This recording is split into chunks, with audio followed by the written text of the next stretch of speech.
Hello everyone, my name is Muhammad Fitriansyah. You can call me Rian. Today I want to make a video about major. So there is a 3 question about major by Sir Harry.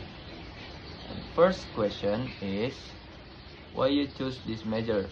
I choose this major because in government or company there is a logistic. Even in the world there is a logistic. So I think this is gonna be good in the next future for my career. And second, the question, how do you love this major? I love this major because I want to know about the item that distribution or transit from country to another country, like what, where, and when.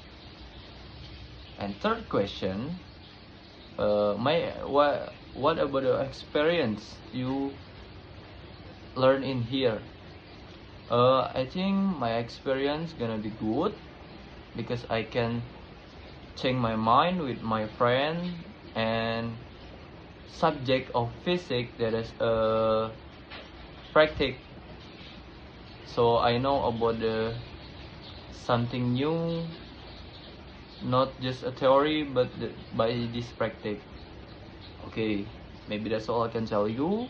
Forgive me if I have wrong say. Thank you for your good attention. Bye bye.